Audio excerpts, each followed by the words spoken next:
국민의힘 서범수 의원님 질의해 주시기 바랍니다. 예, 울산 울주군 국민의힘 서범수입니다. 여기입니다. 청문회 준비한다고 고생하셨겠습니다. 네, 감사합니다. 우리 후보자님께서는 대학 교수로 계시면서 사회 활동도 많이 하시고 각종 칼럼이나 방송 그리고 SNS 등에서 본인의 정치적 의사를 거침없이 표현을 하셨더라고요.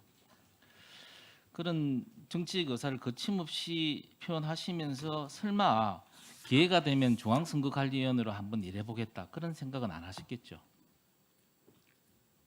네, 그런데 지금 그 후보자석에 와 계신단 말입니다.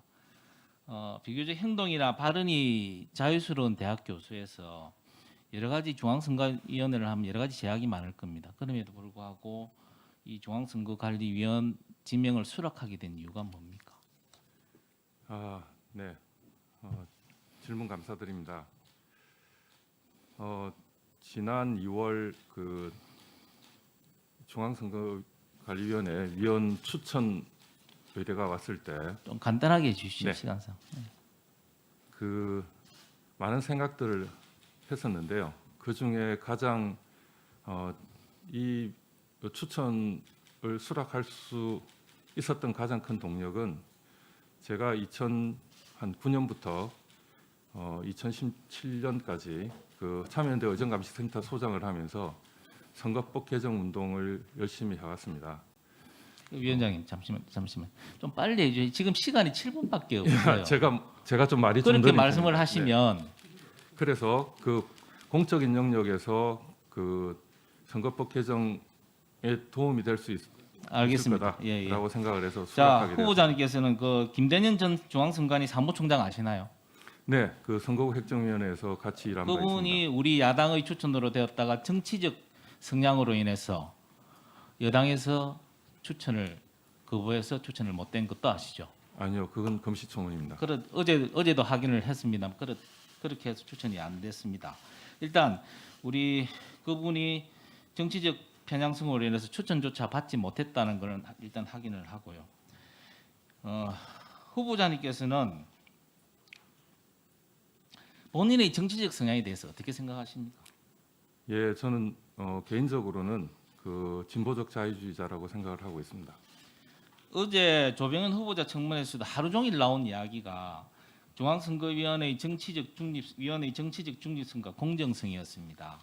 과연 후보자님께서 본인 스스로 중앙선관위원회의 업무를 제대로 수행할 수 있는 정치적 중립성과 공정성을 갖추고 있다고 본인은 스스로 생각하십니까? 예, 그 사인으로서 그리고 자연인으로서 일정하게 정치적 이념을 가지는 것은 자연스러운 현상이다라고 생각을 하고요. 그리고 선관위의 주요 업무가 선거법이나 정당법, 정치자금법 등에 관한 그 게임의 룰을 관장하는 것이기 때문에 자, 자신이 가지고 있는 중앙선관위원회 서면 답변 질의에서도 위원회의 가장 필수적인 자질이 정치적인 중립성과 공정성을 유지한다는 그 답변을 하신 거죠. 네, 그렇습니다. 그런데 우리 후보자님께서 정치적 편향성을 갖고 있다고 확인할 수 있는 대목이 차고도 넘칩니다. 한번 보시죠. 다음 넘겨주세요. 화면에서도 보시겠지만 모 토론회에서 민주당이 패배했다고 생각하면 따라서 이 전선을 다시 회복해야 됩니다라는 식으로 마치 민주당 선거 전략가적인 발언을 하신 적도 있죠. 저 발언은요, 제가 2012년 자, 대선에 관한 넘어가겠습니다. 다음. 논문을 쓴 예. 중의 발언입니다. 다음. 네. 조국 사태 때도 똑같은 이야기입니다. 조국 후보 딸의 입시를 둘러싼 온 사회의 시선이 따갑다.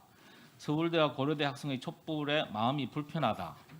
대통령제에서 장관을 맡을 뿐인 사람에게 골고다에 십자가를 쥐고 오르는 예수일 것을 요구하는 것이 적절한가처럼 전 법무부 장관의 사수대로서의 발언을 거침없이 하고 있는 것도 사실이죠. 사실이 아닙니다. 네, 지금은 그 나와 나중에 있잖아요. 오해를 풀 수 있는 시간을 주시면 제가 충분히 설명을 드리도록 또 하겠습니다. 한편으로 어떤 이야기까지 하셨느냐 하면 심지어 똥 묻은 개가 견 묻은 개를 나무라고 또 하나의 위선이 또 다른 위선을 공격하고 있다. 정말로 후보자에게는 불공정으로 상징되는 조국 사태에 대한 국민들의 분노와 항의가 한낱 또 다른 일선에 불과한 건지 똥이냐 개냐의 차이에 불과한 그릇된 행동인지 묻지 않을 수 없습니다. 다시 한번 답변을 한번 해보시죠. 네, 저 시로는 제가 서울신문 9월 11일자에 낸 시론인데요. 예. 그 시론의 요지는 이렇습니다. 다음으로 넘어가겠습니다. 우리 사회 잠시만요. 다음으로 네. 드루킹 사건도 마찬가지입니다. 2018년 4월 17일 날 본인의 페이스북에 드루킹 관련해서 쓴 사실도 있죠. 네, 여기에 보면 악의로 접근한 선거 브로커였습니다라는 식으로 발언을 했습니다. 드루킹 사건은 여론 조작을 통해서 공명 사건 선거를 심각하게 훼손한 중차대한 사건이라고 보여줄 수가 있는데요. 이러한 드루킹 사건에 대해서 단순히 악의로 접근한 선거 브로커였다라고 평가를 하시면 과연 어떻게 공정한 선관위원으로서의 임무를 수행하실 수 있을는지 참 의문스럽다는 말씀을 드립니다. 또 있습니다. 보수 진영에 대해서 과도하게 비판한 부분들도 많습니다.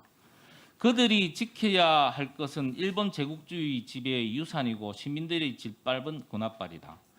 보수 세력은 권력, 돈, 강제력에 취해 도덕적으로 추락하고 민주주의 사상과 이론의 발전은 진보 세력의 몫이 되었다라고 했습니다. 이 발언은 한국의 보수 세력을 폄하하고 이때까지 대한민국이 발전해온 과정과 세력을 깡그리 무시하는 그런 어떤 이야기고 그러한 세력들을 저주하는 듯한 발언으로 보입니다. 이러한 글이 어떻게 선거관리위원회 후보자라고 믿어지겠습니까?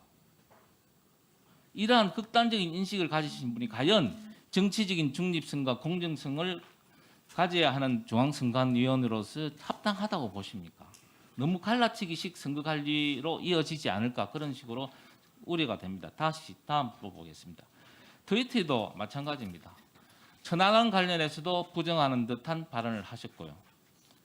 그다음에 박원순 당시 후보자에 대해서도 지지자임을 공개적으로 발언.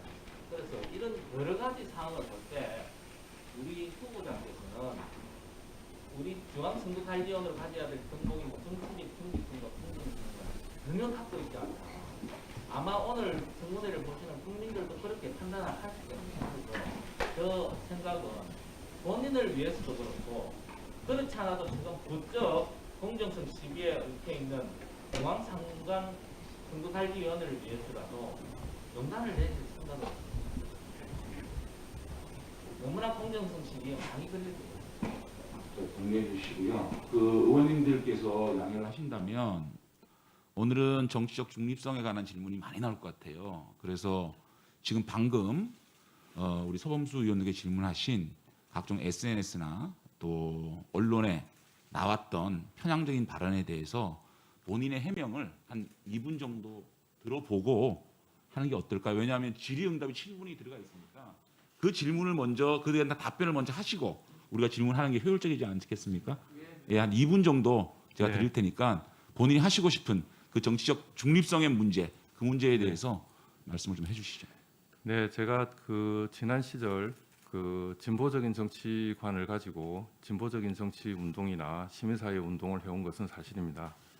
그리고 때때로 그 개인적인 어떤 그 SNS 채널을 통해서 저의 그 진보적인 견해들을 밝혀온 것도 사실입니다. 그러나 제가 여기서 이제 여러분들께 말씀을 드리고 싶은 것은 제가 그 강의 시간에 수업을 하면서도 이런 식의 수업을 하지는 않았다라는 말씀을 드리고 싶습니다. 예를 들면 그 이번 학기에 제가 그 미국 사회와 인권이라는 과목을 미국 연방대법원에서 인권에 관한 주제를 그 판례를 가지고 강의를 하는데 이 강의에서 제가 항상 강조하는 건 다수 의견과 소수 의견을 균형 잡히게 바라봐야 한다라고 하는 것을 항상 강조해 왔고 그리고 수업 시간에 정치학의 다른 과목에서도 항상 진보와 보수가 균형을 모색해야 한다라고 하는 관점에서 항상 강의를 해왔습니다. 그래서 사적인 영역과 공적인 영역을 구분할 수 있다고 생각을 하고 구분해 왔다라고 생각을 하고요. 물론 이제 그 위원님들께서의 그 지적은 제가 따갑게 받아들이고 경청해야 되고 그리고 향후에 그 만약 인준이 된다면 그 선거관리위원회 위원으로서의 활동에 명심해야 될 그 지적으로 생각을 하고 있습니다. 언론에 나거나 SNS에 난 그런 발언에 대한 해명을 하실 건 없나요? 근데 일일이 답변을 드리기가 알겠습니다. 네, 고맙습니다.